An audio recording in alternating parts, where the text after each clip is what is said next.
The White Lotus Explained. Season 2, Episode 1. Ciao. Season 2 of The White Lotus moves from Hawaii to a luxury resort in Taormina, Sicily. 3 groups of guests check in. Tech couple Ethan and Harper Spiller, vacationing with Ethan's wealthy college roommate Cameron Sullivan and his wife Daphne.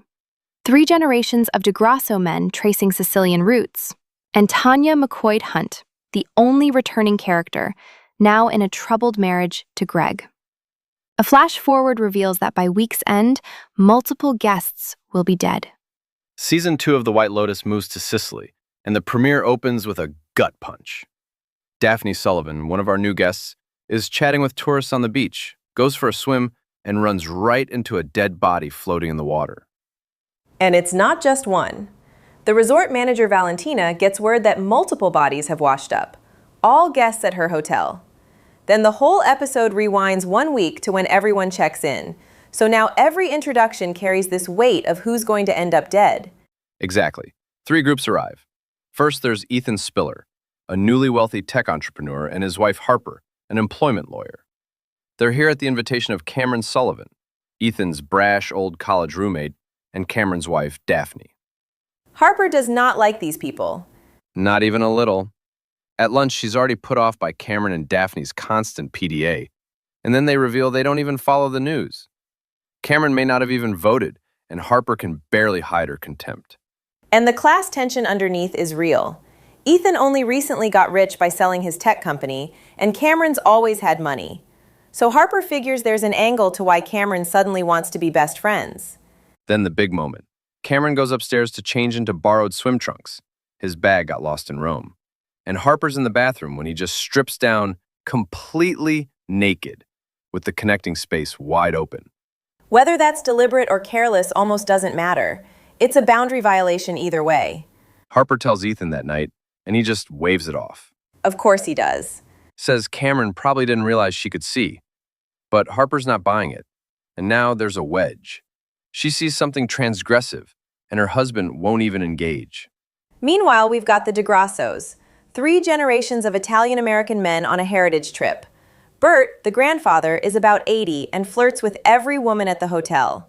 His son Dominic is a Hollywood producer, and Albie, the grandson, just finished at Stanford. The trip sounds charming, visiting where Bert's grandmother was born. But Dominic's situation is grim. He calls his wife and she unloads. Years of infidelity. She tells him it's over and to stop calling. Their daughter won't speak to him either. And Bert keeps hitting on every female staffer, which Dominic tries to shut down. Pretty ironic given his own track record. Then there's Albie, who meets Portia by the pool. She's Tanya's young assistant, basically grounded in her hotel room. Right, because Tanya, wealthy, emotionally needy, the one character returning from season 1, dragged Portia to Sicily. But Greg, Tanya's new husband, wanted a romantic getaway and demanded Portia disappear. So Portia ends up stranded. And Greg himself is sketchy. Whispered phone calls at night claiming it's a work colleague. Tanya clearly doesn't believe him. Not much of an upgrade from lonely heiress to this. Not at all. So what happens when the sun goes down? Lucia, a local sex worker, sneaks into the resort with her friend Mia. Valentina tries to throw them out, but Lucia slips past her. Mia ends up at the bar where the pianist mistakes her for a sex worker. She throws a drink in his face. And Lucia's actual client? It's Dominic, the guy whose marriage just imploded on the phone, already set up with someone new before the trip even started. Does Albie have any idea? None. And here's the detail that hangs over all of it. Early on, someone explains the Testa di Moro, those ceramic heads everywhere in Sicily.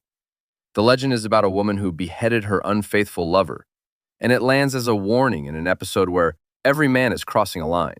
Bert harassing staff, Dominic with Lucia, Cameron's naked stunt, Greg hiding something on those calls. And the whole time we know from the cold open that by the end of this week, somebody at this resort is going to be dead. Every one of these little transgressions could be the thread that leads there. Someone at this resort will be dead by week's end.